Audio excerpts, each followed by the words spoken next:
Take me back to a place where I felt at home. Take me back to a day when we weren't alone. Take me back to an age when the world felt small. Way back before we blew it all. Take me back to a place where I felt at home. Take me back to a day when we weren't alone. Take me back to an age when the world felt small. Way back before we blew it all. Too many things going on, I can't keep track of them all. From people dropping a bomb to people putting up walls. I feel like life is on hold, perception stuck in a vault. I know that time can heal all, but how much time till we fall? It's awfully chilly outside when there's no shelter to hide. When everything is a lie, you'll find that out in some time. But when the things on your mind are all considered a crime, communication aside, we'll all just fight till we die. Is this an argument or just the start of it? Either way, I don't wanna be a part of it. Can I just get some space? I don't have the heart for this. I can't be picking up the pieces, fixing scars from this. Is this an argument or just the start of it? I wanna drive away so I can be so far from it. I wanna find a place where no one breaks their promises. Or maybe drown myself in something that is bottomless. Take me back to a place where I felt at home. Take me back to a day when we weren't alone. Take me back to an age when the world felt small. Way back before we blew it all. Take me back to a place where I felt at home. Take me back to a day when we weren't alone. Take me back to an age when the world felt small. Way back before we blew it all. I know that things seem bad, but they could be much worse. There's always someone else who has a greater curse, a greater thirst, a hunger, pain, and mercy. Just find whatever you got and try to be thankful first. I wanna feel it again, I need a couple friends. I never really understood just how the story ends, but I can feel it's tense, don't know the consequence. The volatility of life, my only confidence. Is this an argument or just the start of it?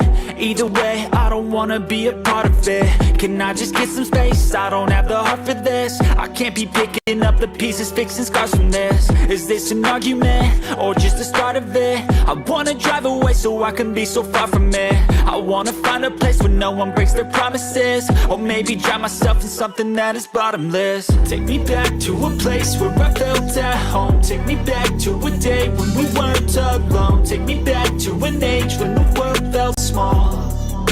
Way back before we blew it all. Take me back to a place where I felt at home. Take me back to a day when we weren't alone. Take me back to an age when the world felt small. Way back before we blew it all.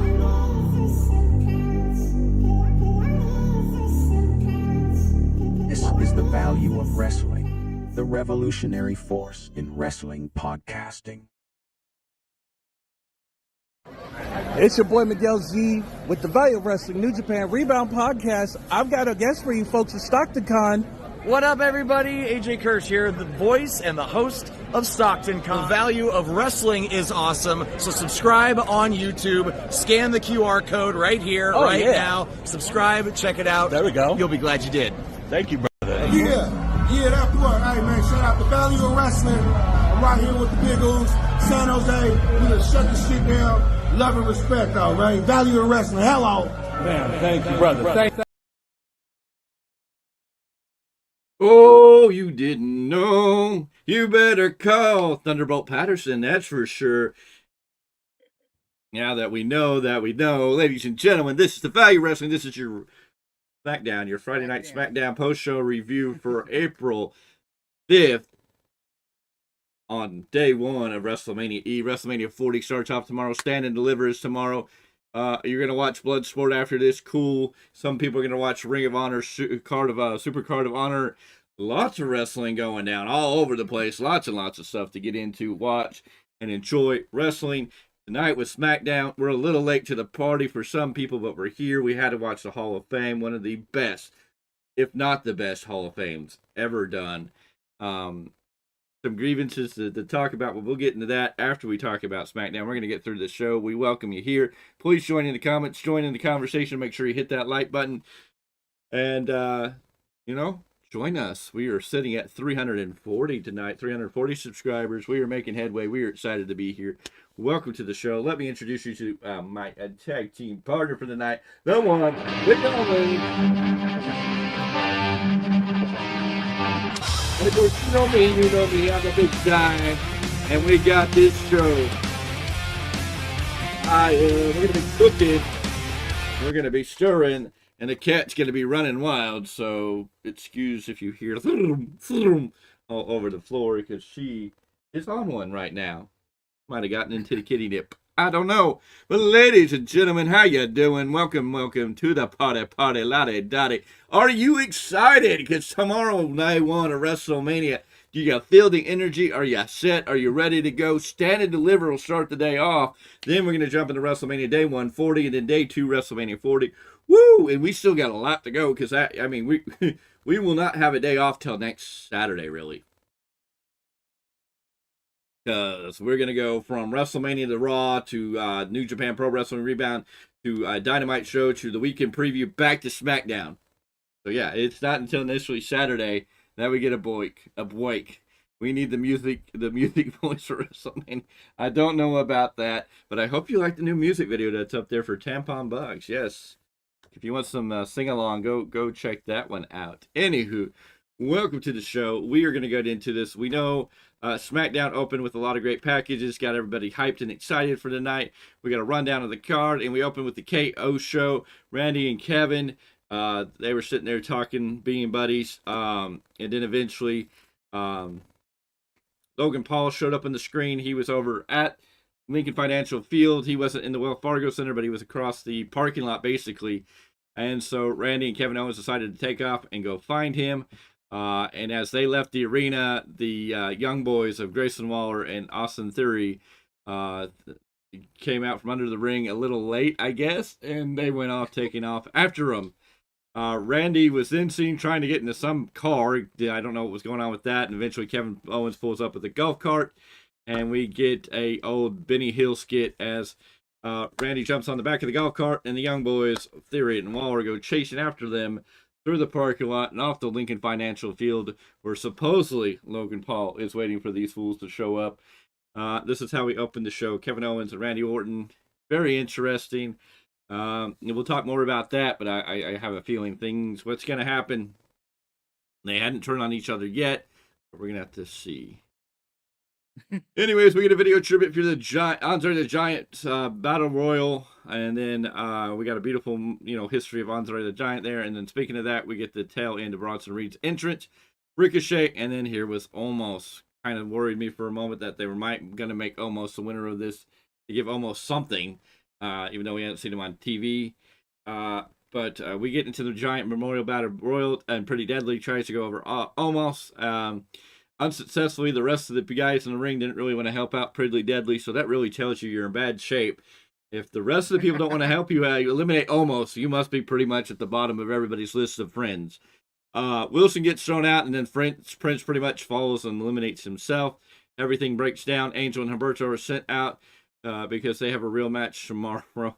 Cameron Grimes gets quickly tossed out by Jinder Mahal's boys. Jinder Mahal gets eliminated by Apollo Crews. Veer and Sanja toss Cruz out. Then the Creed brothers go for Veer and Sanja and get rid of them. Ivar and Reed team up briefly on the human Funko Pop, JD McDonald, that almost murders JD with a choke bomb. And we head to a break. Why we got a break in the middle of this battle royal was stupid. Sorry, Triple H. This is the one time that you should have just let this run instead of cutting it off, because the battle royal is kind of entertaining with people in here. Omos is laying waste to Brutus and Julius Creed on the floor. Seems all of them have been eliminated. Wow gets tossed out. Ivar eliminated Cedric Alexander, Ricochet, Akira, Otis, Bronson Reed.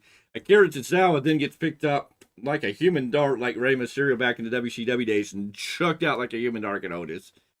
And we get the meet chance when Reed, Otis, and Ivar square up. Those three men trade some offense. Then Reed and Ivar with the midair crossbody. Ricochet kicks Reed, but Reed catches him. I don't know why these notes are not in order.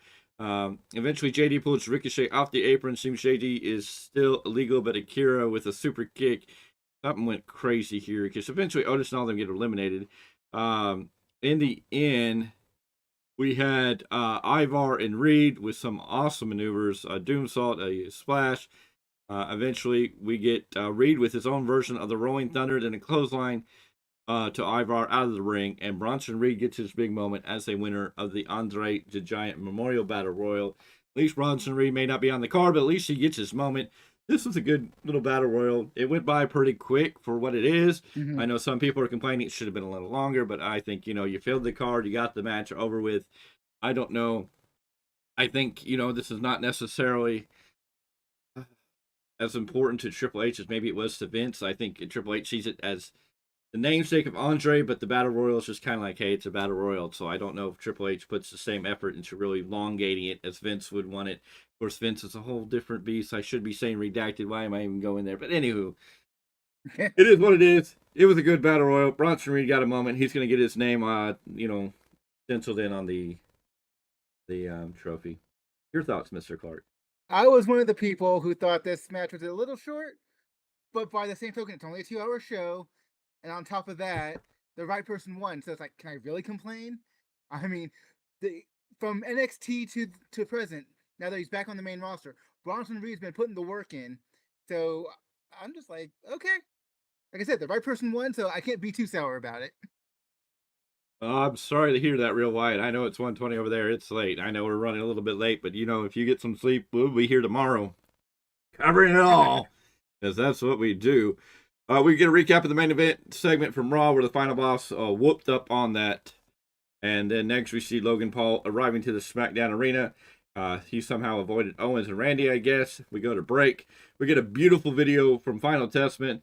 They targeted Bobby Lashley because he needed to learn humility. Last year, Bobby cried about not having a Mania spot while their spots were taken by things they couldn't control. Should they have joined Bobby in a cry? Well, this year they've got a Mania spot because the Final Testament carried this fight and it deserved the spot. Come Mania, they'll light Bobby and the Prophets up with shots that they will carry with them forever.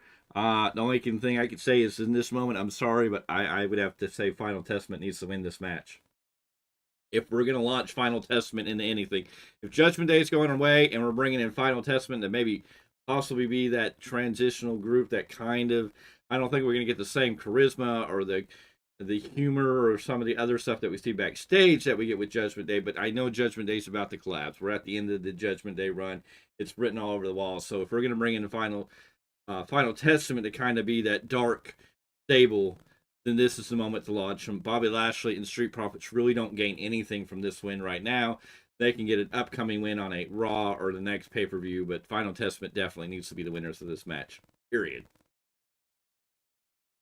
I was for a while debating with you on that one, but just the way things have kind of shaken out, even I have to agree with you. Final Testament need this win. No, they indubitably need this win to feel solidified or as an important stable. If they're to lose to Lashley, then it's kind of like, what do you do with Karrion Kross and the AOP here? If they lose this at WrestleMania, that steam and momentum, they've been built up. AOP did lose to the Street Profits, but then they kind of got their comebackings. But they need Final Testament needs this win to really solidify them forward. Back to the ring where Logan Paul has arrived. He calls Philly as trashy as South Jersey. He thinks whoever made this him spend the weekend here should be fired. Some basic kill crowd work. Prime is mid sign is correct, by the way. Well, that's some people's opinion. Logan Paul talks about how intelligent he is. He's playing 4-dimensional chess instead of just saying 4D chess. He's playing 4-dimensional chess because he's got to be worthy. Right now, Waller and Theory are across the street about to beat down Randy and Owens. He got some video feed from us, and we cut over to that. And all we see is Waller and Theory having lost Randy and Owen. In fact, Randy and Owens have come out from under the ring, and as Corey Graves put it out, is there a magic tunnel? Did Hornswoggle magically make a tunnel for them to cross back over? Logan realizes what happens, and he's met by Owens with a stunner. And then Owens helped set up for Randy Orton for RKO. They did make that moment long enough that I think it made everybody go, wait a minute, is Kevin going to turn on Randy? Is Randy going to hit Kevin? There's enough time in that little delay between the stunner and setting up for the RKO that they almost got you to think, oh, wait, they're going to turn on one another. And Randy and Kevin Owens' characters are so much those guys that you just know that either one could turn on one another. And when you put two guys like them together, you're always like, well, which one's going to turn on the other one first? Because they always got to be like, I better turn on him before he turns on me type of behavior. But hey, you know what? I really like to see Randy and Kevin Owens stay together a little while longer. So I'm hoping what's going to happen here, and from what I got tonight with Logan getting dropped by both the stunner and the RKO. Oh, Cat, you did a no. It's not knock over Mr. Dangerously. Okay, go. Anyways, with what happened tonight with Logan Paul going down, I think Logan Paul is probably going to retain this title by nefarious means. After tonight, I have to back Logan Paul here. All I can say is I hope maybe they keep Randy and Owens as a tag team, especially since we're dividing the tag team titles at WrestleMania, because they've made it very, very clear again tonight that this ladder match, it can only be finished or won when both sets of titles have been pulled down. Not that one team pulls down both sets of titles, but when both sets of titles have been pulled down. So I think we're going to separate the two tag titles. Each brand's going to have tag titles. So if we're going to have tag titles of both brands again, then I would keep Kevin Owens and Randy Orton as a tag team, a functional tag team. Because, I mean, why not? There's not a whole lot of other things you can do with them right now. They really don't fit into the main event picture for a little bit. You can let Randy's situation cook with Cody before he turns on Cody, if we ever really need him to turn on Cody. It's a great storyline because there's a history there, but maybe we don't necessarily need to visit that. I don't know. But right now, I think Randy and Kevin would be a great tag team to play around with. I agree with your assessment about Randy and Kevin, but Logan Paul doesn't necessarily need to retain by nefarious means. It could just be as simple as some kind of miscommunication or a mistake that just naturally allows him, for example, if Kevin Owens or Randy Orton, maybe miss Logan Paul, hits the other, and Logan Paul takes advantage, goes maybe one of them out of the ring, or something along those lines, where it's like it's intentional but not at the same time, if that makes sense. It's a mix. I don't know. It's a good possibility that would be nefarious. Yes, just because. I mean, it's kind of hard. Can I don't know if Randy could probably take a clean pin in one of those situations and be okay. I don't know if Kevin can right now, but they're just everybody's kind of lost here, and I don't see. It wouldn't be clean. It would either be a mistake or be nefarious means. It'd be nefarious means. But even if it's a mistake, even if Randy takes out Kevin, and Logan, knocks out Randy and then gets the pin real quick, it would still be like a clean pin without Logan doing it. And I just don't see Logan beating two of these top guys in one night. Now, of course, it's going to give him bragging rights, but I think there's going to be something. You have KSI. We know Kelsey, possibly the Jason Kelsey, I think is possibly going to show up there. There's so many elements of who's going to be there and who's going to be helping who. And then when you add Grayson Waller and Austin Theory, right? What part they're going to play in this? I think we're going to see a lot of shenanigans in this more than Oh, that wouldn't surprise me. So it'll be interesting. Anyways, the big fallout of the night where so many Easter eggs came out, because in the back we saw Dragon Lee writhing and praying with Carlito. Rey Mysterio comes running in with Nick Aldis and refs and medical. And Carlito's sitting there, and Carlito looks very suspect for whatever reason. He's just kind of there. And the way he's kind of looking around, you're just kind of going, I have a feeling Carlito took out Dragon Lee. And this was all set up because Zelina Vega was going to take on Elektra Lopez. And as we go back to the ring, Zelina Vega is heading out. She is accompanied by Rey. Elektra Lopez comes out with Santos. Both Lopez and Santos Escobar stand there for a moment before Dominic starts walking through the entranceway, and then right behind Dominic is Andrade. So this really set up an interesting mix, because we know that Dominic has been trying to recruit Andrade to the Judgment Day, but again, I see the Judgment Day falling apart. Dominic looks like he's lining with Escobar. We're gonna have to see what goes here or how this all plays out. The rating of this match was a dud. Why was this match a dud? Who wrote this and said this match was a dud? Someone who doesn't like women's wrestling, apparently. Okay, apparently. I thought. No, good. Okay, apparently her version of called the Electrifier 619 from Vega near the corner. Then she hits a hammerlock DDT. Andrade's move. While Andrade was looking, this was Vega onto Elektra. Dum Dum distracts the ref on the pin, so Vega clocks him, and Rey yanks him off the apron. Elektra shock, sit out choke bomb. Elektra, not Alexa, Elektra. Stop it. Choke bomb from Elektra, and that gets her the pin. This person said this was a dud. These two were not at all on the same page. This was almost entirely a way to set up a dramatic turn. No, you're rolling. Shut your mouth. Okay.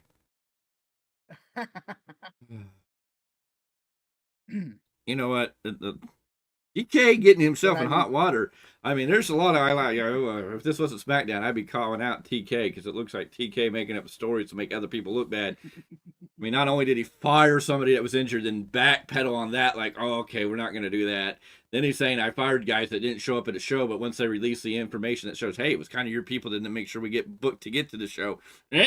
Anyways. Tony. We'll talk about that another day. Tony Khan McMahon. Yes, there we go. Oh, I thought this was a decent match between these two. Was it a great match? No, but I don't think it was a complete dud. But post-match, Dom and Escobar decide to attack Ray. Dom walks over to Andrade to try to get... No, Escobar walks over to Andrade to try and get him to, like... I don't know. Dom and Escobar both walked over to Andrade and like, come on, come help us. And then Dom, like, grabbed Andrade and pushed, or Escobar pushed him. It was really weird. It was just like Andrade got in the ring. They were beating down Ray. They were trying to, like, drag him over. Like, they antagonized him. And then Andrade attacked them both and took him out, shook hands with Ray, and then gave a hug to his old valet, Zelina Vega, which was mentioned by Corey Graves, which was fine. But it was very weird that Escobar and Dom, the way they, like, come here, they were like being very aggressive about wanting Andrade to help him, and then they push Andrade. I'm like, I don't think that's going to lead to you getting the help that you want. Anyways, I don't think, okay, that's there. Okay, so we won't go there. We'll talk about other things. Anyways, in the back, Jade Cargill, Naomi, and Bianca Belair are walking, and we'll talk after this. Post break, we get Naomi and Belair get their entrances. They walk to the ring together as we recap of Jade. Saving go on. What? Now you get a chance to talk. Oh, about what? The match that we. Okay, go ahead. My bad. My bad. I have been calling for Elektra Lopez to come to the main roster for a good while now. I was happy to see this match. I wanted her to come up with the original El Fantasma. You know what I'm trying to say. With Santo. So I was like, finally! I get to see her on the main roster! And yes, it wasn't the greatest match, but it was a good first match. For people who have not faced each other ever, to my knowledge, and plus the history between the different characters, both on the outside of the ring and, in the ring, I was just like, this is something to behold. Not everyone's going to like it, because like I said, it wasn't a great match, but it was a good first TV match. And then just seeing Andrade, because you thought he was on the side of Santos, but wind up being on the side of the LWO for Rey Mysterio. Like, well, punk you, Dominic. I'm going with Poppy.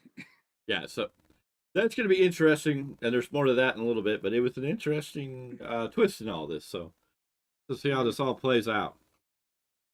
Anyways, we got Jade Cargill, or the Bianca Belair and Naomi in the ring, wearing cowboy outfits. They are cowboy hats, at least. Bianca's in her cow outfit. Actually looked pretty decent in that for one time. I've never really liked the way Bianca Belair dressed, but tonight she looked okay. She looked good. She looked right. I mean, the best way to put it, they're talking about damage control, and now they have Jade. They bring out Jade, and Jade looked bomb. I mean, Jade came out looking, old school Taker, the big cowboy hat, the big trench coat. She just looked bomb. I don't know if this is the female bounty hunter shield version type of thing. I don't know if this was now later in the night we saw Thunderbolt Patterson at the Hall of Fame and he came out in a cowboy hat. I don't know if there was something, because I don't know enough about this man's career, if this was something in homage to him on that night, because they were all wearing cowboy hats. There was some point that they were all out here in cowboy hats and kind of a Western gear. Now Naomi was not. She was basically wearing a hat. Belair had a cow pattern outfit on, and Jade came out looking straight up like old school Taker black and then the big trench coat with the cowboy hat. And it's very interesting because the other aspect you can throw here is we're in Philadelphia, Pennsylvania, home of the Eagles when you talk about the NFL. And who is one of the Eagles' biggest rivals? Well, it's the Dallas Cowboys. So you're kind of like, well, you're going into an interesting territory. We got a good promo here from all these women. And Jade Cargill coming out looking like $1 million and not having to do anything. And you go, how does AEW fail Mercedes Moné or Sasha Hancock wannabe Banks wishes she married Carlton just to get the last name Banks, whatever it is, and however you want to put it. But I mean, it's like, how in all God's creation can WWE make Jade Cargill come out 2 weeks back to back and look fabulous, look like $1 million, look like a bad mamma jamma? I mean, she looked bad tonight. I mean, all across the board, she looked good for the first time I've ever looked at her and thought, you know what, she looks good, really damn good. And then she just looks like a badass. And WWE brings that, and Mercedes Moné looks like Sasha Hancock. I want to be a Banks. Tell me when I'm telling lies. Mr. Clarke, what did you think of this segment? I'm almost surprised they didn't use that one Kid Rock song, I Want to Be a Cowboy, baby. Lord, it was interesting. But like you said, all three females came out. They gave a great promo. How many times have we said that we did not like Bianca just because her character did not make sense for what she was trying to portray?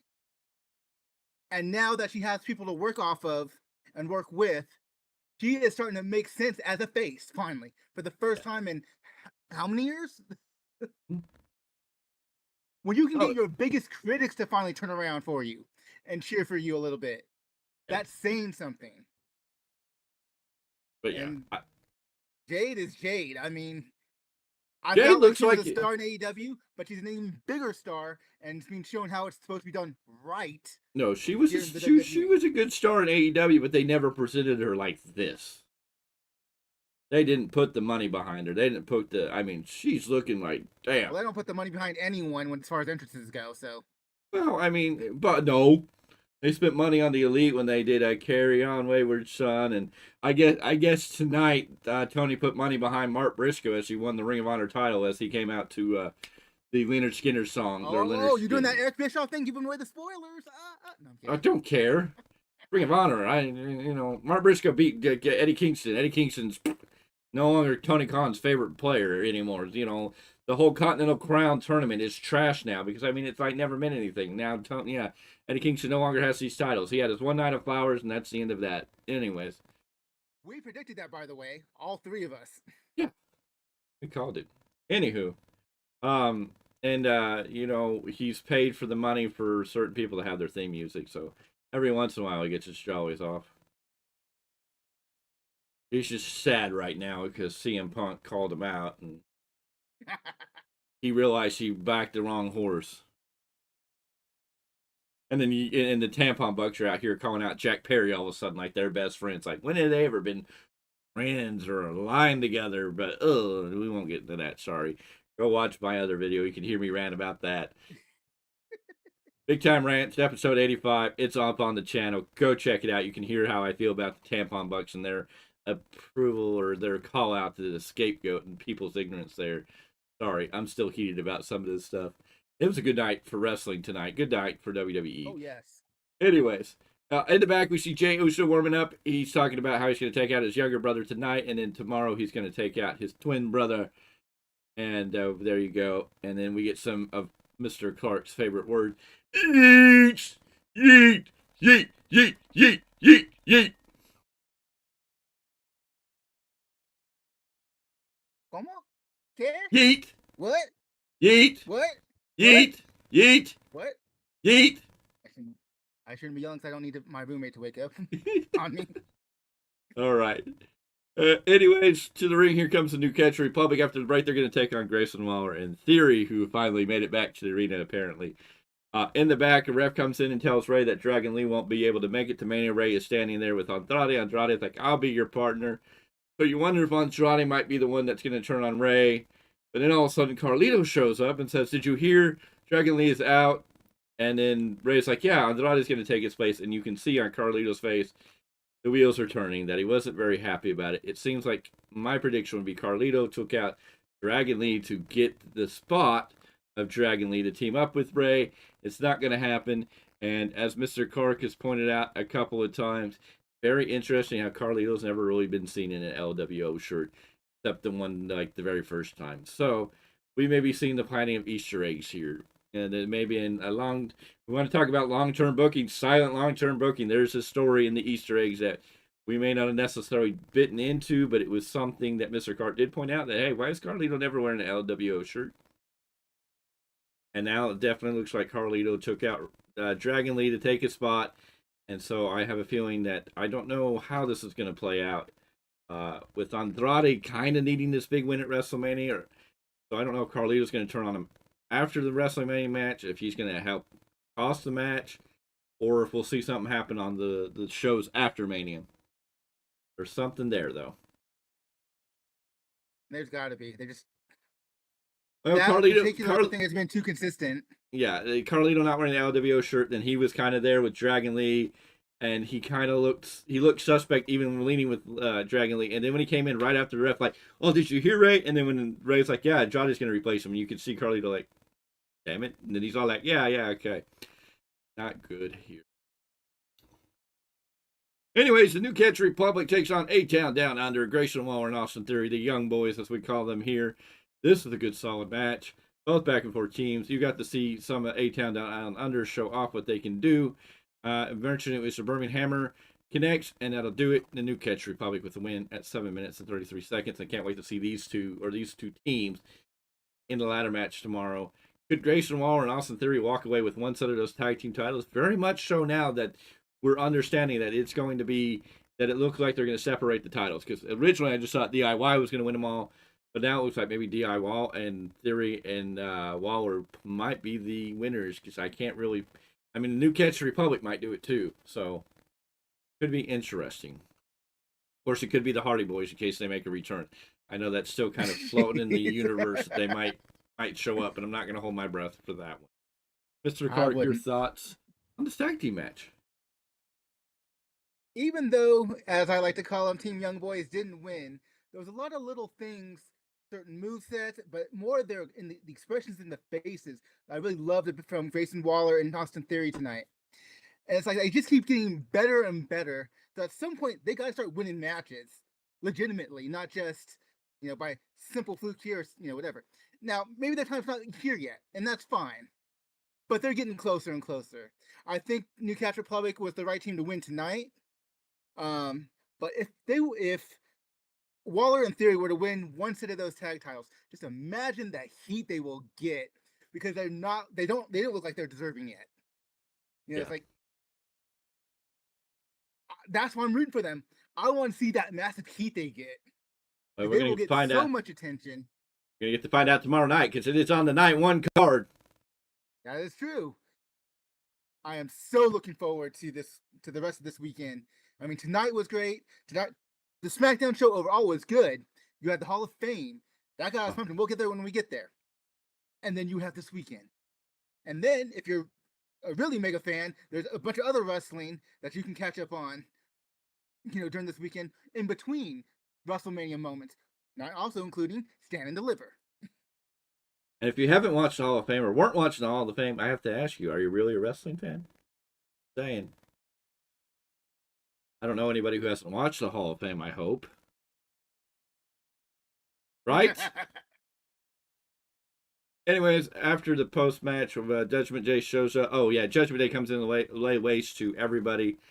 So they're building up Judgment Day. Judgment Day is not walking out with these tag team titles. That is heir apparent. Heir apparent. DIY for sure. The other team, I don't know, but I'm assuming they're breaking up the titles. So this is going to be interesting. The next video highlight for Bailey. Mr. Clarke's wifey, number 3 or 4. I don't know where they all fall in line anymore. 2. Number 2. Well, where's Stephanie? Oh, okay. Well, okay. So you have original wifey, Stephanie McMahon. Yes. You have current wifey, Deonna Purrazzo. And then you got my baby, Bailey. Anyways, we get a high package for Bailey. She's taking on Io Sky. I think that is a night 2 match. I forget now. But it'll be a good match. We get a break, and then we come back to L.A. Knight. Yeah! He's to the ring to a very large pop. He heads to the ring. We get a recap of Knight as the master of disguise as he gets the better of AJ Styles. Knight has the mic and wants to talk to us. AJ and Knight will meet at WrestleMania. Yeah! Just 2 nights away. He's feeling fresh as he's squaring up with a man some call the phenomenon #1. Well, Knight thinks AJ is phenomenal at not showing up, at running away, and on Sunday he'll get stomped out by the man they call the megastar. No more time for running, only for crying when it's done. All AJ's done since returning is cry about Knight, but he should thank Knight since Knight can actually make AJ interesting. Well, at Mania, he's not just putting the boots to him, he's giving him 3 the hard way, and the whole world will know that this is L.A. Knight's game. Yeah! And the only bad thing about this is Knight almost choked on his gum. I'm watching it as we speak. Hall of Fame. Yeah, well, you're a little late to the party, sir. Anywho. Oh, what a great Hall of Fame. We'll get into that here. Anyways, what did you think of the LA Knight promo and him almost choking on his gum at one point? It was good, but I think there was something on X that was even better. But because of language, I'm not going to repeat it. Yeah. I said to you, off air. Yeah. Let's see, how can I put it? You coming to SmackDown, you kitty? Anyways, we got the video package of Final Testament earlier. Now we got a video package with Bobby Lashley and BFAB for once talks, and it was crazy. Let's remember. So on the drive home, Miguel, you don't have a phone to put it on? Yeah. It's the Hall of Fame, and Paul Heyman was getting inducted in the Hall of Fame. And you knew by our reactions that Paul Heyman was getting inducted into the Hall of Fame at that very moment. Where were you? Huh? What? Yeah. What? Mm-hmm. Show me. Yeah. I'm sorry, I had to. Fired. Yeah. Oh, geez. Hey, sorry, guys. You know what? Yeah, no. You better be on time tomorrow and be ready to go, because it's going to be go when it's time to go. Yeah. I don't know why I'm having so much fun working. Yes. I'm going to be working all weekend. You're going to have to be like Republica and ready to go.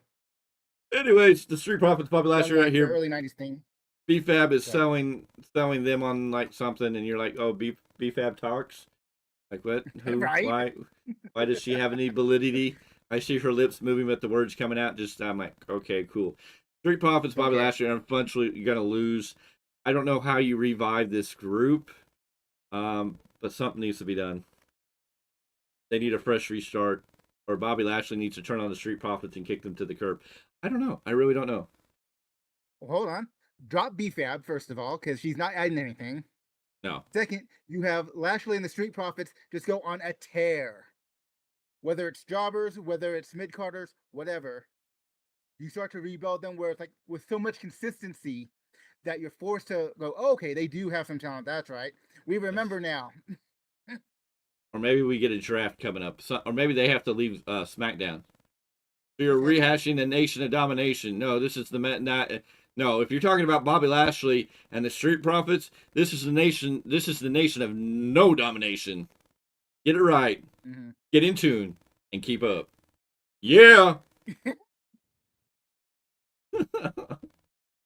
Anyways, welcome to the party, Lottie Dottie, to the show. Make sure you join in the conversation below. We're having a lot of fun tonight. We thank you for being here. We thank you for tuning in.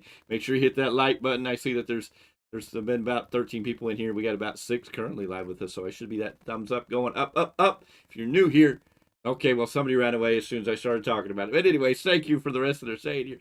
Anywho, if you're new here, make sure you hit that subscribe button. Join the Value Wrestling family, because I promise you at 1,000, it's going to be a lot of fun. We got a giveaway to do at 1,000. We're going to talk about that more later. But continuing with the show. Out comes Jey Uso, a very good, and then we get a rundown, and out comes Solo. Eventually, Jimmy comes out to interfere, but Jey gets to win by disqualification. Solo and Jimmy try to lay out Jey, but Cody is out and Seth Rollins is out. Seth Rollins looking like he walked off the set of Oh, I can't think of that recent show with the dragons and the shoot. Game of Thrones. Yeah, Game of Thrones. Coming out in a Game of Thrones looking outfit. Cody looking like he's ready to fight. A very good match here, solid match. Continues the story. Jay's going to have this big match against Jimmy. The only thing that scares me tonight is that Jay put Jimmy down. Jay came out looking like $1 million. Jimmy looked underneath. I think Jimmy's probably going to win this match tomorrow night now. Just had this weird feeling to continue the storyline. Matt beat Jeff when everybody wanted Jeff to beat Matt Hardy at WrestleMania. And here's the crazy thing. They made this interesting announcement at some point. I think might have been on the Hall of Fame show. And I think it was Natalia who pointed out that every 15 years we have a brother versus brother match. WrestleMania 10, Owen Hart versus Bret Hart. Yes, WrestleMania 25, Matt versus Jeff.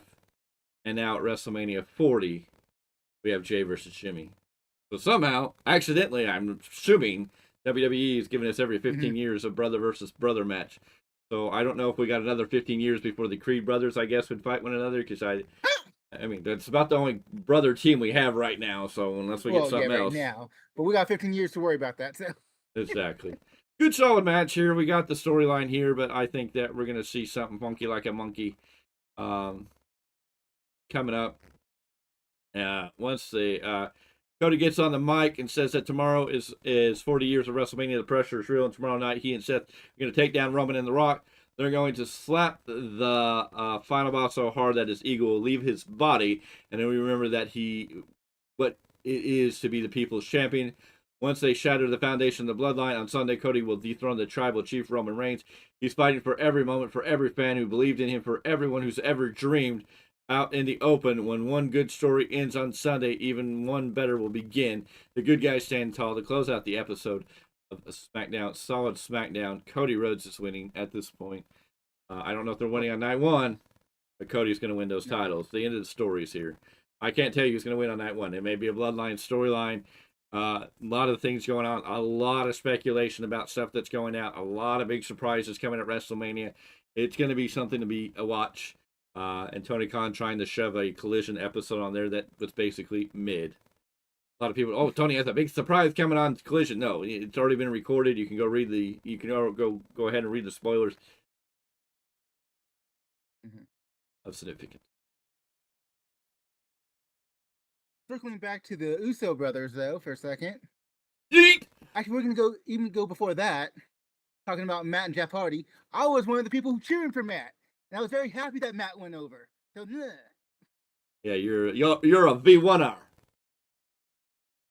So much that when my EFED character was out, voice X. Yes, voice X. You would always poke fun at me talking about voice one. Like, no, Booch.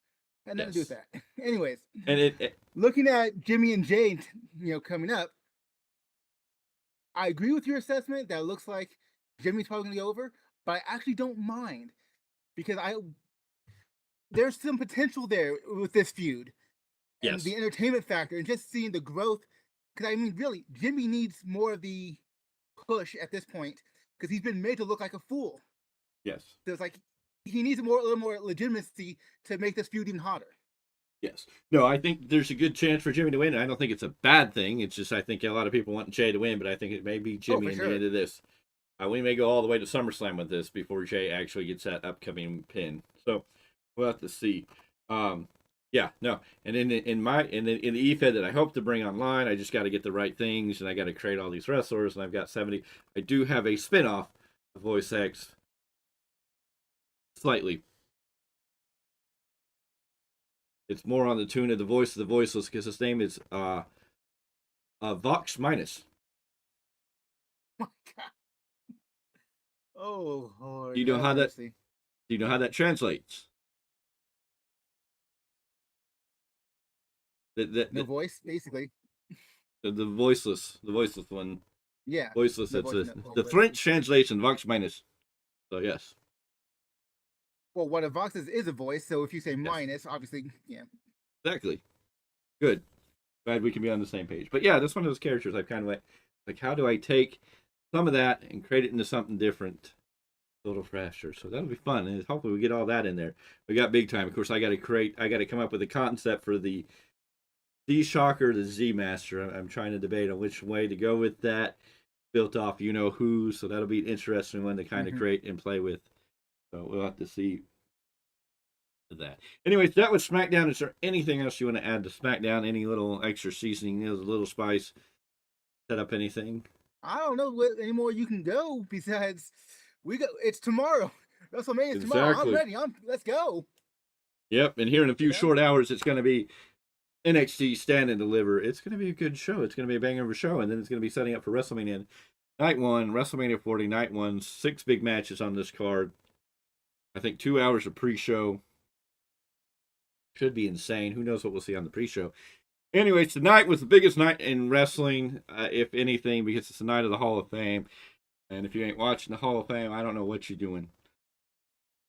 And it was a great year. This Hall of Fame was not necessarily star-studded to an extent that everybody's going to sit here and go, oh, that's incredible. I mean, it depends on which era of professional wrestling you're really from. Now, if you're much, much older, you're probably like knowing everybody pretty much through this.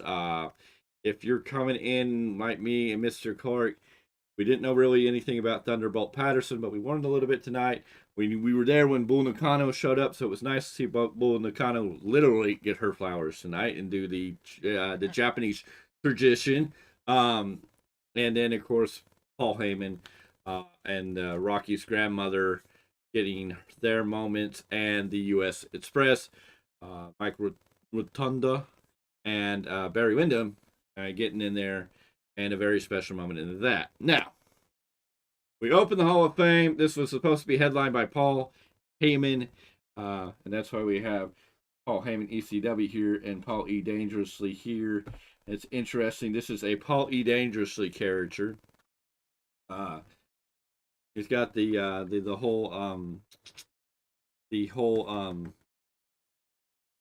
Wall Street vibe look, the suit and everything. This is Paul Dangerously, Paul Heyman in WCW, except he has an ECW hat in here. I don't remember if Paul E. Dangerously was ever a part of ECW, if it was about Paul Heyman at that time. So very interesting. If that was a WCW character in ECW, that was Louis Dangerously. Yeah, this was supposed to be WCW, so it's interesting. He's got an ECW hat. Right, that's and then of course, the true Paul Heyman that we all know and love for that era. Only thing tonight is when he put on that hat, I was surprised he didn't have a fake ponytail in the back. You know what I'm saying? You know what I'm saying. Thank you for joining us. Anyways, the Hall of Fame, and we're going to get into that. I think me and Mr. Clarke had a very... Thank you for joining us. We appreciate you. 22 people have come through here. Make sure you hit that like button while you're coming in here. Give us those likes. Give us those thumbs up. If you're new here, welcome to the party. Join in the conversation below. We'd like to hear your opinion, your thoughts. We're about to talk about the Hall of Fame ceremony tonight. If you're new here, hit that subscribe button. Join the Value Wrestling family. We're marching to 1,000, where we're going to have a giveaway, a couple other surprises. So join us. And we're going to be here all weekend with all the coverage of WrestleMania weekend. So make sure you're here for that. Make sure you ring that bell for notifications, because you want to be here when each and every time we go live. And, of course, we have the next 2 days. We got This Date in Wrestling History. They're both going to be live. And they go up on the channel. And if you want to know what that is, go check it out. There's 184 episodes of This Date in Wrestling History. So... that's going to be interesting. I don't know what we're going to do. And don't be intimidated, because those are shorts. Yeah, they're less than 60 seconds, so they're shorts. They're wonderful. Of course, if I get enough interest in those that people want me to go through the full details and maybe make a long video of that, maybe that becomes a thing. Don't know. It's something that could happen. Anyways, Hall of Fame, and I think me and Clarke had a very negative reaction when this thing started, because we thought Paul Heyman was the headliner. We thought, we're going to go through all this, and at the end of the night, we're going to sit here and get to bask in the glory, Paul Heyman. Now, speaking of basking in the glory, during the CM Punk, during the pre-show to the Hall of Fame, they were interviewing people, and in the backstage area, CM Punk was there. And as CM Punk was finishing up, or they're wrapping up his interview, basking in his glory, yes, Keith Lee was caught on camera trying to pass by, and then he turned around. So there was an Easter egg for you. I know a lot of people are talking about, there was AEW starts in the Hall of Fame. Like, durr! I mean, Bishin and Keith Lee are married, so, he's there supporting his wife in this company. I'm sure Buddy Matthews was somewhere around for Rhea Ripley, because she's not really with Dominic Mysterio, so get that out of your head. I don't know who else might have been there. Of for the group.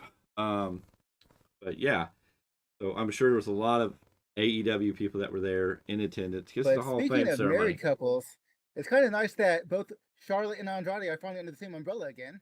Well, and Andrade looked very happy to be next to his wife, and that crushes all those rumors that they were getting divorced. So, what?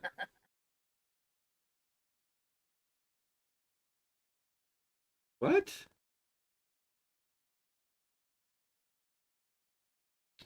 Sorry, we just got a comment on Mr. Z. I hope you're here for this. We just got a comment on our channel.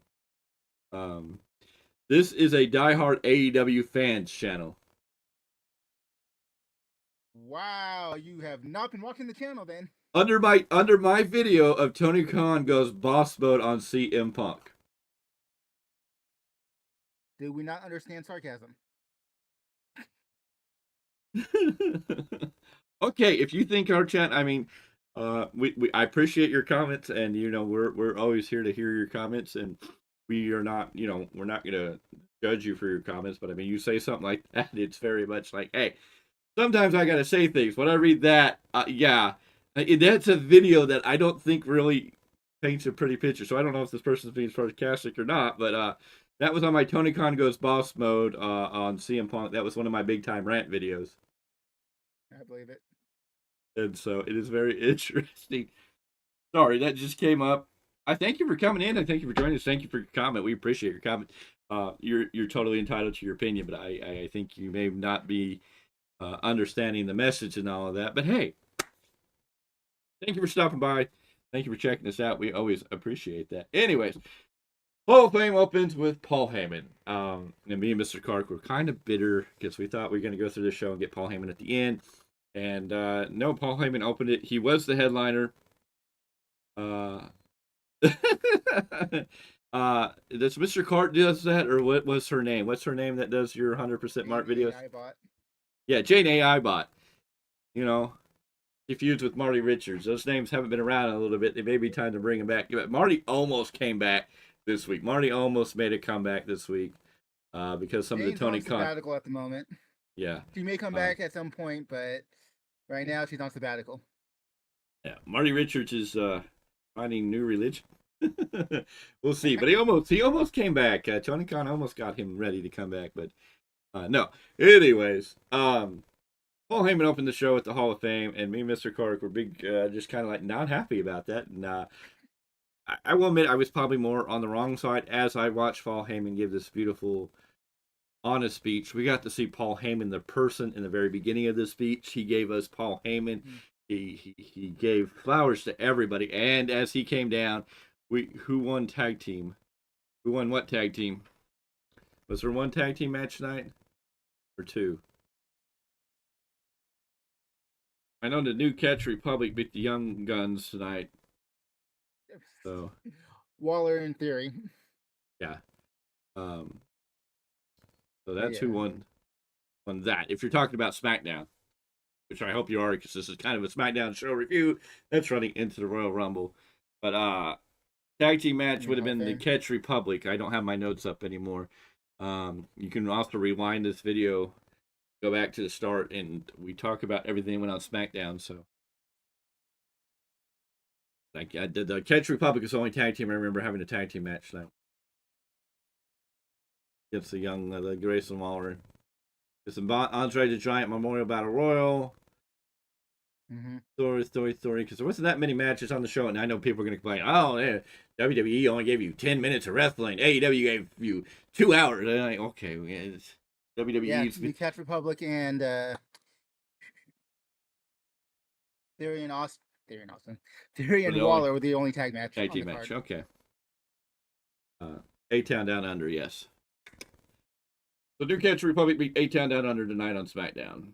Just to clarify that. Anyways, as me and Mr. Clarke were watching the opening, Paul Heyman, and we were getting very disappointed that Paul Heyman was opening the show. But you know what? Paul Heyman went the first hour, I pretty much feel. In the very beginning, we got Paul Heyman, Roman versus Cody. That's going to be Sunday night. Come back Sunday night after WrestleMania 40. We will be covering that, but that's going to be Sunday night. Now, if you're asking our prediction on that, it's Cody. Oh, absolutely. So, after tonight, I pretty much assume it's Cody. Cody's probably going to come unglued. It's going to be interesting. So Paul Heyman opens the show in the very beginning of this. Paul Heyman gets flowers. We got to see Bubba Ray Dudley, Devon Dudley, Spike Dudley, RVD, Tommy Dreamer, and Al Snow all in attendance, which was awesome, especially with Al Snow and Tommy Dreamer. I think Al Snow's still associated with TNA. I forget if he is or not anymore. No, Al Snow is the owner of OVW. Okay.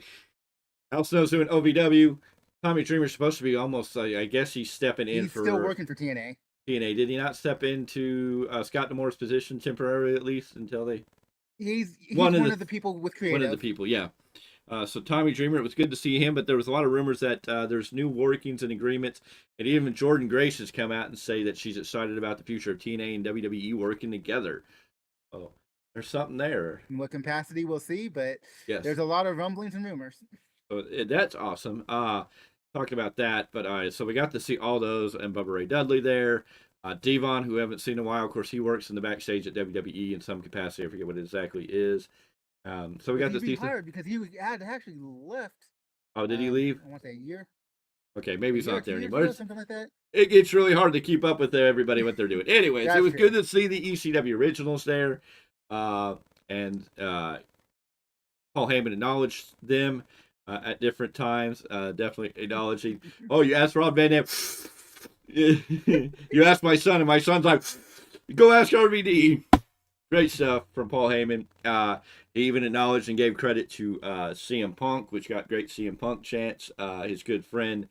And then he acknowledged, he sold Triple H. And the great thing here is, for so many years, these people wanted to talk about Redacted and give Redacted his credit, which thank God they Redacted knew how much he would never really be able to deserve the credit. But Redacted would shut you down. Well, tonight, Paul Heyman gave Triple H his flowers. Paul Levesque more than Triple H. And the great thing was Paul Levesque was sitting out there with the fellow wrestlers. He was in attendance for the show. He wasn't sitting back in gorilla hiding. He was out there in the front. And we got to see Stephanie McMahon. Regardless of how you feel about Stephanie McMahon, she definitely deserved to be out there tonight. Whether you think Stephanie McMahon is whatever, I'm not going to go down that road. But it was good to see Stephanie out there tonight, too. But Paul Heyman paying mad respect to Paul Levesque.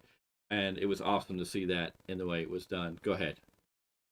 Even so much, you couldn't do it with Redacted, but Paul Heyman admired him and gave him his flowers so much, he called himself a Paul Levesque guy. That means, I think, so much. Oh, yeah. We in the internet wrestling community, I think, have a certain reverence, for everything he's done that we've seen, that we, yes, cheer about or have actually seen. So to have Paul Heyman actually talk about it point blank, I think was very important and very heartwarming.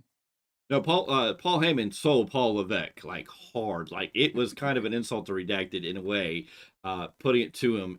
Honestly, it was you the can't. Unspoken FU. Yes, very much. He put over Paul Levesque so high and put him on it. And when I was being a Paul Levesque guy, that's a seller. It was absolutely a beautiful moment. As far as the comment here, cheat code bloodline rule, will Roman win by chance? Yes, there's always a chance he could win. I just don't see that being the story at this point. So anything's possible, anything could happen, but I just don't see that being the story at this point. We can only tell you what we believe. Obviously, the pen is in the company's hands, so. Yes. But and then Paul Heyman opened the box and pulled out the jacket and the hat and the old phone, and then said, "Oh wait, I know this phone. It was one that he bashed Sting in the head with when he was taking on Ravishing Rick Rude, win the U.S. title. It helps Ravishing Rick Rude beat Sting for that U.S. title in WCW." Well, that got a brief thing, and then we got into the whole ECW. We got ECW Paul Heyman briefly. He channeled into that character, and we had a beautiful promo. He talked to his kids. The Paul Heyman, it was everything you wanted from Paul Heyman. It was great.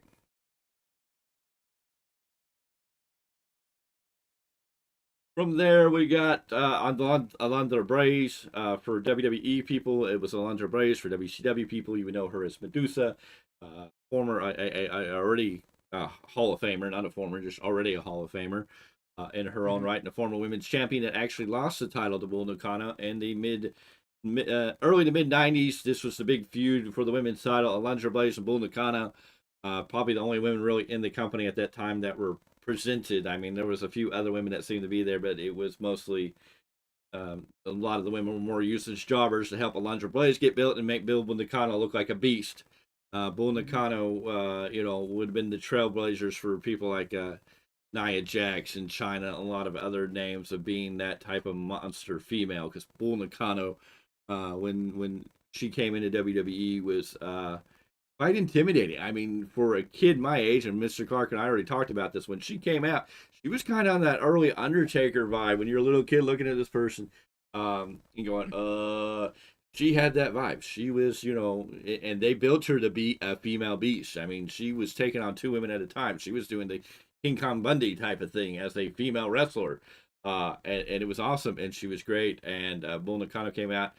Alundra Blaze inducted her, and then Bull Nakano came out, and in her very best ability, you can tell English is a second language. I don't know if she still lives in Japan or if she lives in the United States, but she did very, very good. But you could tell there was a little bit of struggling with the right proper wording. But it was a beautiful speech. Bull Nakano getting her induction, enjoyed it. It was awesome. Anything you want to add to that, sir? I'm almost kind of glad she's not wrestling anymore, only because, like I said, when we were kids and teens, she was very intimidating.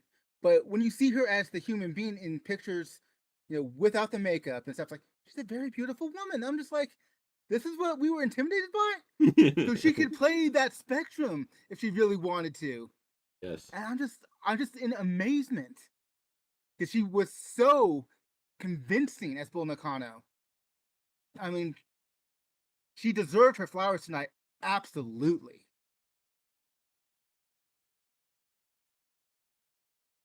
Okay, so from there we went into U.S. Express, right? No, Muhammad Ali. Oh, that's right. I knew I was forgetting somebody. We got the Undertaker. That's right. The Undertaker came out and inducted the Legend of Legends, one of the greatest boxers ever, and probably one of the greatest. What's the word I'm looking for? This man's not just a great boxer, but just everything he's done in life. I mean, you talk about names like activist. Yes. When you talk about, he's a legend of the people. When you talk about names like this, you put this man up in the reverence of a Martin Luther King, of leadership, of people that paved ways. I mean, Muhammad Ali, not only a great boxer, but a legend and an activist and a philanthropist, and just, I mean, a knowledgeable, just incredible person. It was tragic that he had Parkinson's disease, but this was an incredible man,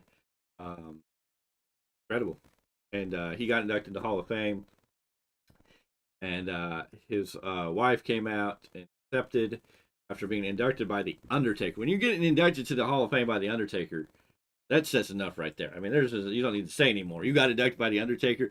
That's the highest of highs. I mean, how many people is the Undertaker inducted to the Hall of Fame? One. Undertaker didn't even get to induct Paul Bear into the Hall of Fame. They let Kane induct him, but that's also because Undertaker was still trying to be in character. So, Muhammad Ali, the first man getting inducted into the WWE Hall of Fame by the Undertaker. That's there's nothing else you have to say there. Yes, historical figure would be the right word. That was more the word I was looking for. Anywho, we got a great speech, and then they gave The Rock a title. The Rock came out of nowhere and got a title. The People's Champion. Oh, he got the title of People's Champion. Muhammad Ali was the original People's Champion. When The Rock started using it, he eventually went and, at least got the blessing from the Ali family. And so tonight they gave him a People's Champion title. A physical title. Yeah, physical title. It was a very pretty belt. Much better than the WrestleMania 40 big winged eagle belt that you can buy on WWEshop.com. I've seen somebody open it and it has the black belt and it says WrestleMania 1, 2, 3. It has all the WrestleManias on it. It's just kind of too much going on for me. When the big winged eagle belt should just be on a black background or a white background or on a solid color background. Because I got to go. When Warrior had the big winged eagle belt and he kept coming out with different colors, black's great, but some of those colors that the Warrior came out with is awesome. Will Cody Rhodes bring back the Big Wing Eagle belt? There is a lot of talk. If he wins the title, he's bringing that belt back. Will he bring it back with a white belt like he did with the Intercontinental title? So, But talking about Muhammad Ali's induction speech, I was very surprised. I mean, when you're getting non-celebrity people to talk, I didn't know his wife would be as engaging as she was. I was actually surprised that how it sounds almost insulting, but like how well spoken, because she's, to my knowledge, my limited knowledge, she's not someone that talks a lot, to the people. So the fact that even though this is his wife and not Muhammad Ali himself, and not a celebrity or someone else that worked with him, I was very engaged in what she was saying. So I mean, I think she did him very proud. yes. Very good speech, very good segment there. From there, we moved on to the U.S. Express. They were inducted by their Mike Rotunda's children, Tara Rotunda and Micah Rotunda, and Tara Rotunda, better known to the world as Bo Dallas, Uncle Howdy, and Bo Dallas, WWE return confirmed. Oh, wait, no, he's already under contract. People saying he can't return, but he's already under a WWE contract. Kind of confusing how he can't return. Contract we don't know, but yeah, we're very sure he's still got those ties. No, he's under contract. Contractually speaking. Yes, he's under contract for sure. That's a fact. But anywho, they came out, gave a beautiful speech. Barry Windham and Mike Rotunda, legendary wrestlers of their time. Barry Windham, son of Blackjack Windham, Blackjack Mulligan, and Blackjacks. So Barry Windham, and of course Barry Windham and Mike Rotunda started out as U.S. Express, one of the great tag teams. The very early eras were the tag team champions at WrestleMania 1. Eventually they split, where Barry Windham would go on to join the legendary Four Horsemen, the Hall of Fame Four Horsemen, which he already has a Hall of Fame ring with. And then Mike Rotunda would become a man known as Erwin R. Shyster, Mr. IRS. He would eventually team up with Ted DiBiase and become Money Inc. and win some tag team titles in WWE history. Again. So, yes. This was great. Windham and Rotunda, good speech. It's what you got from these guys. And then you ended it with one of the most beautiful moments, and they paid homage to Bray Wyatt. We got the Fireflies. The crowd started singing, "He's got the whole," before anybody could really get it out. And you just you just stop, and you just get hit in the heart, because Bray Wyatt was an amazing talent. Bray Wyatt was once in a lifetime thing, and the loss of Bray Wyatt is so tragic. You watch that documentary, you watch it all the way through. What a beautiful documentary. And the night they let the Fireflies, and the Fireflies are going to be a thing that's going to live forever. And so every time the Fireflies go up, you just know. And then they play Bray Wyatt's music, and you're just like, ah. So a beautiful segment there. Anything you want to add to that? I was a little surprised Barry Windham didn't talk a little bit more, but I was very happy to hear the former IRS talk. I don't know, because I grew up with the IRS character, I just have so much fondness for that dude. I loved hearing his speech tonight, him talk, and just knowing then before they really got started and towards the end they talked about Bray, and I was just like, it gets me every freaking time. No, I think Barry just stepped back and let Mike Rotunda have this moment, because it was that moment. Hopefully we get Bray Wyatt in the Hall of Fame next year.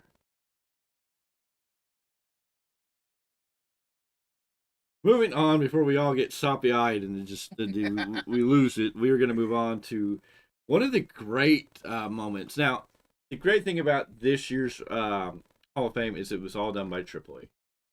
Triple H selected everybody. Completely Triple H's thing. Triple H wasn't sitting in the back, timing things or anything. These people are just allowed to talk, because Redacted would have cut a lot of these people off, or wouldn't give them the time of day, or wouldn't give them the time to run. And we didn't get any of this. This was scheduled for 2.5 hours. It went way past that, because we were sitting here going, yeah, I know you fans that are going to say, oh, look, the WWE ran over. Where are all the fans that are going to yell at WWE for an overrun? Well, they didn't freaking announce it, for one. But yeah, an overrun was never started by Tony Khan. Anywho, yeah, Triple H wasn't tweeting out, oh, Peacock's giving us extra time. There's going to be an hour overrun. Plus, it's on Anyway. Peacock. It's on streaming. It's not on TV, cable TV, not cable, Yeah, but so, network TV, anyways, or even cable for that fact. we got Claude Thunderbolt Patterson, and they didn't do like they did with everybody else. There wasn't Corey Graves and what's her name up there. They just kind of opened up with the New Day, which I think threw us all off because like, why is the New Day here? At least it was IRS, and Including not VK. Big E. Yeah, well, I was going to get there, but I got thrown off by Mr. Miguel, who felt the need to throw out here. At least it was IRS and not VK Wall Street. What? I kind of thought VK Wall Street was kind of cool too in WCW. I knew because they couldn't use the IRS character, so I understood back in the day. Well, I get that, but it was like, I don't get why we're talking. IRS didn't get inducted to the Hall of Fame. Fair. Like Rotunda did of the U.S. Express. So, I mean, I don't know what But the fact that the character was talked about, Yeah, I think it's kind of briefly talked about. But Wall Street was a good gimmick, but it just really wasn't developed in WCW. It was just a name. Yeah. You know, Eric Bischoff bought a name. You know, who buys names? Who just goes out and goes, I want that name because they're a really big name in wrestling. I want that name because they're a really big name in wrestling. I want that name. Of course, then they come out and bash WCW going, well, WCW just bought everybody. They had such a large roster. You can't pay everybody $100,000 on your roster and not make money. All right. Anyway. We're talking about the wrong company at this point. We'll We get got back to that all of it. when it's Anyways, time. Thunderbolt Patterson came out here. And the funny part was he was in a wheelchair and he saw Gerald Briscoe and he stopped the whole show. I mean, not like he stopped the show, but he stopped whoever was pushing down the aisle. And the camera stayed on him, and they ran with it. They didn't, like, cut him. They didn't force him to go. They let him and Gerald Briscoe have their moment to see this man in a wheelchair get up very slowly, kind of hobble over to his friend. But you could see that was his friend. That was his buddy. I mean, you could see that it's exuding from him. I don't know if that's the right. Affection. Yes. No, I mean, this man he saw Gerald Briscoe, and he stuck. Geez, always giving me hell. You want me to give you hell? You're the one who's bringing up VK Wall Street. Did I say VK Wall Street? Did he say VK Wall Street? I'm trying to figure out why you're bringing up VK Wall Street. Why you want to talk about one of the unknown members of the NWO? You want to get hell? You always want to pull something out of left field. And he's the one with ADHD. You didn't one over here go squirrel. Give me hell.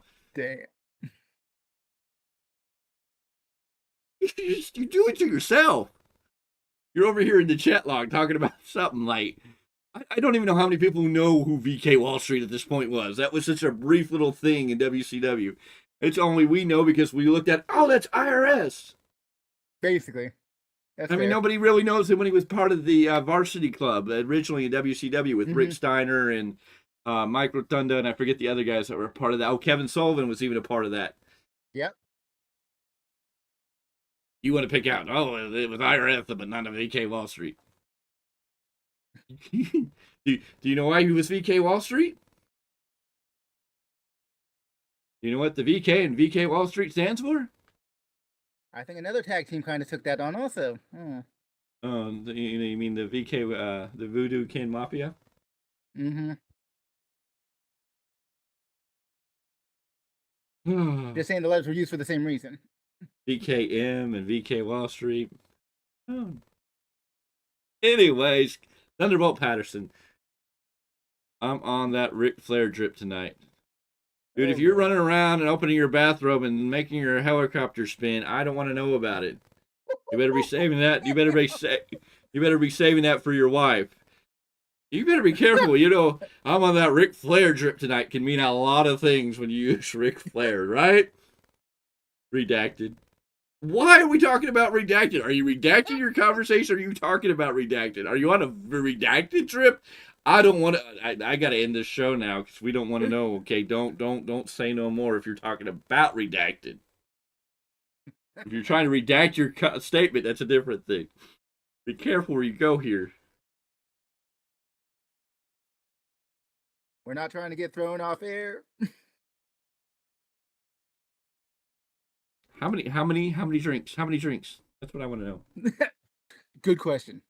Anyways, you know we love you. If we didn't love you, we wouldn't give you this crap. I mean, that's just me and this man have been friends for so long, and this is how we act. When you're around us, if you're kind of the third one that's getting in, you're kind of the one who gets it. You can ask them all. I can line them up. You want me to go get Mark? I'm surprised he wasn't scared with our little bickering earlier. That's normal.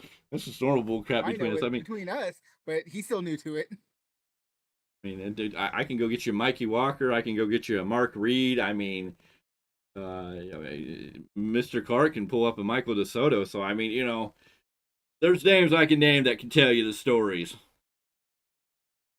And our audience have no idea who any of these people are, so I don't understand why you talk about them. I don't care. I'm not here. This part isn't about trying to, do anything for the audience. This is more of us. Of course, we got 43 people coming through here. That is really awesome. Anyway, Thunderbolt Patterson. Let's get back to the Hall of Fame. Thunderbolt Patterson came out in a wheelchair. He stopped with Gerald Briscoe. It was an amazing moment. You could see it. You just stopped and go, that's awesome. Like, you just had a heartwarming moment there where you could see this man seeing a friend, and it was awesome to see it. It's going to be a long weekend, folks. No, duh, Sherlock. Are you going to make it even longer? I'm just curious. Are you already starting to make it what it could be? Ladies and gentlemen, this is Value Wrestling, and this is the Hall of Fame. Anyways, Claude Thunderbolt Patterson, great. He finally got to the ring. He asked everybody if he can pray. Nobody really said anything, so he went into prayer, and he pretty much preached a sermon. If you're not religious, if that turns you off, I get it. But I think if you really stop and listen to what this man said and take the message, not necessarily, you don't really need to necessarily focus on the religious message. I think you just got to focus on the message he was trying to tell you. I think one of the great things was stop using the race card. He said it. I thought, someday, hopefully we can get there. But beautiful. Go ahead. Well, I think Garth Brooks came out with a nice little song. We shall be free. Thank you. I had the tune in my head, but for some reason I forgot the words. Yes. Great song. Thunderbolt Patterson was great. Now, I know a lot of people may give him flack, and I hope it doesn't go on the internet and they don't twist us around because they felt like, oh, we had to watch this because we were there and he preached at us. This man earned his right to go out there and say whatever he wanted to say. And thank you, Triple H, for letting him say what he said, regardless of how people felt. This is a night about respecting these people who earned their moment.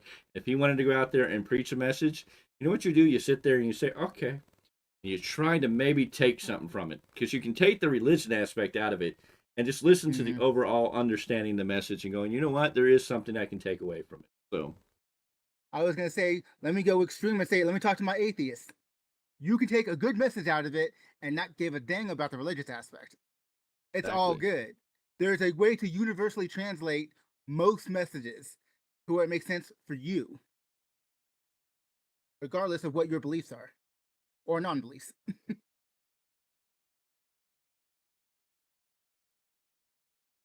I mean, let's put it this way. I thought that after listening to Thunderbolt Patterson talk, Big Time actually said, I think put it really well, where he said, this is like listening to grandpa stories that you just want to sit there and listen and learn from. Yes. I was so intrigued that it's like, hey, give this man a podcast. Maybe an editor for those times that he goes maybe a little, he stumbles a little bit. But for the most part, just let him talk. No, this would be a person I would pay to go sit and just let him tell me stories. Tell me stories about your life. Tell me stories about wrestling on the road at your time era. This man was a talker. This would have been a great manager if he was, if we would have pulled this man out in the 90s and let him be a manager of some of these people. Man, there was talent there. Anyways, great segment, Thunderbolt Patterson. Got to go learn more history about him for sure. Then up next was the Rock's grandmother's name, who I'm not remembering her name. Lita. Yeah, Maivia. Leah Maivia. The wife to High Chief Peter Maivia. And The Rock came out. The real final boss of the family. Yeah, his mother was the real final boss of the family. That's what he was. Oh, yeah, you're right. My bad. His mama. Anyways, Rock came out, did acknowledgement to his grandma. They had a beautiful video package before it all. This was great. Eventually, Well, Paul Heyman, there was a moment in Paul Heyman's spectrum when he turned to talk to Cody to talk about his daddy, and we thought, this can be storyline. Luckily, we didn't get any storyline there. We got a small dose of storyline, but it really didn't pay off. Like, The Rock confronted Cody kind of off the stage and closed out and walked off. There was like this little hint of storyline, but they didn't really use it to pay it off. So I'm like, why even go there? Like, I'm a firm believer. Now, last year, I know we talked about this. Dominic walked out. Now, I'm kind of okay with that. Dominic and his dad feuding, and Dominic just walking out because it doesn't really take away from the overall arc of the show. Now, having The Rock on stage and trying to start, confrontation with Cody, I'm like, no. Let the Hall of Fame be the Hall of Fame. Let's not really do the whole lot. Like the Dominic was okay because it was very minute. It was just, you could see he got mad and he left. You're just like, oh. And the show went on. They didn't take away from anything. You get into The Rock trying to confront Cody at the end of the show after what was a very beautiful, one of the best Hall of Fames we've got now. That we didn't have like some of the greatest names in wrestling at this. I mean, these weren't the biggest names that everybody's going to know, but these were great names, and all these people had their time to talk. Nobody was cut off. Where every other one, people got cut off, timing and all this other crap, or they couldn't say certain things. These people were allowed to go out, talk about what they wanted to talk about, say what they wanted to say, and had the freedom. So, I think that and is also, awesome. Instead of having to worry about sports entertainment, we got to talk about professional wrestling. That was from the get-go with Paul Heyman, and it continued throughout the rest of the show. Yes, that's one thing I acknowledge is that we got to hear pro wrestling, many, many, many times tonight instead of sports entertainment. The bad word or the beeping. Now, Paul Heyman got bleeped a lot. I know that got Mr. Clarke annoyed because he's like, "Why Peacock?" But again, Peacock is still a show that's for everybody. At least. Yep. Of course, he went on that real line about you can something about something, and they pointed to Bully Ray. Bully Ray was all. Of course, my question is, where did you go, Bully? Like, after Paul Heyman gave his speech, every time they went back there, because he was sitting on the very last row on the right side, in that first seat, he was gone. I was like, where did Bully Ray go for the rest of this Hall of Fame ceremony? I guess maybe he went back with Paul Heyman. Who knows? Of course, I know Bully Ray was also getting a lot of heat for being there. People were pointing out, oh, look, we see who he's aligned with. We see he's under that legend still. We know who he really works for. I don't get why people have to give Bully Whoever Ray. he wants to. Well, I know he mainly works for Busted Open Radio, mainly. I know. Well, he got a lot of flack for basically calling out Jack Perry with his own reasons. People are like, oh, you're just. I'm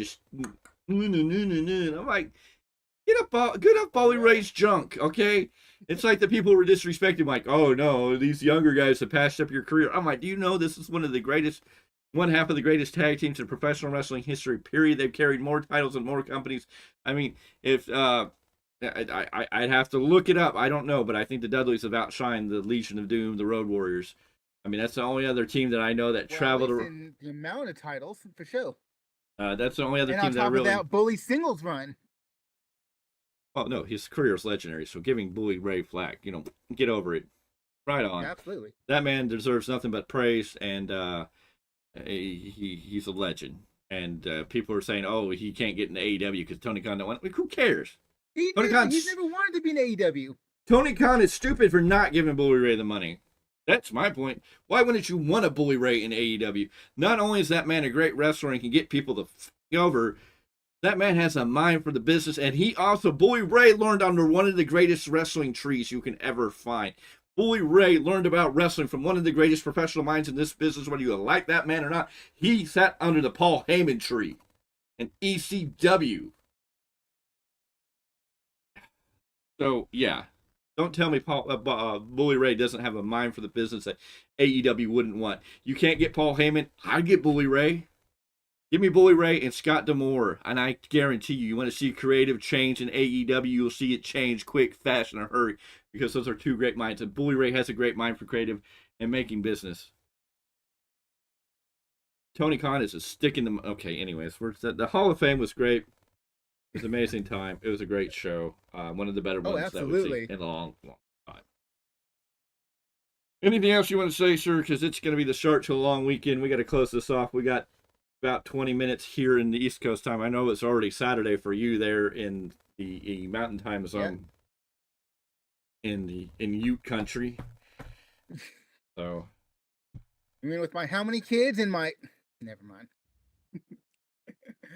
Man, tonight was great. Tomorrow's gonna be even better. That's Sunday's the gonna truth. be just as good as tomorrow, I assume, if not better than that. Anyways, ladies and gentlemen, this is the Value Wrestling. This is your post-show review of SmackDown for April 5th, 2024. Thank you for joining us. Get ready. Make sure you ring that bell for notifications. Give this video a like. Make sure you subscribe. Join the Value Wrestling family. We're going to be here live tomorrow with your post-show review for Night 1. I don't know if any other content will come up. I don't know if anybody will decide to watch Stand and Deliver and want to talk about that.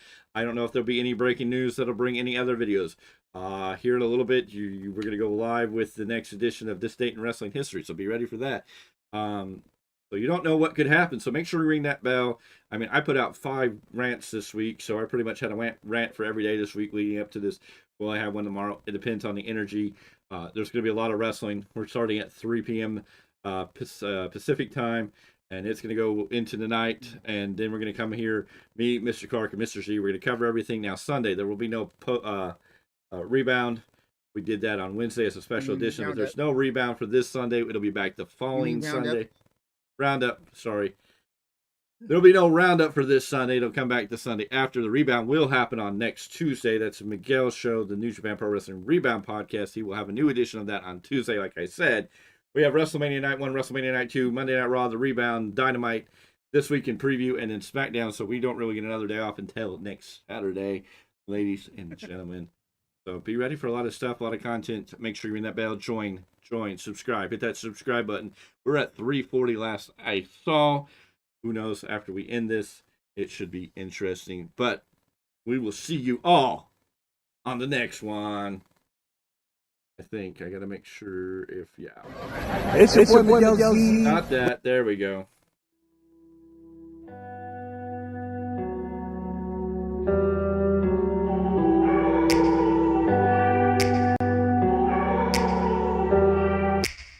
Take me back to a place where I felt at home. Take me back to a day when we weren't alone. Take me back to an age when the world felt small.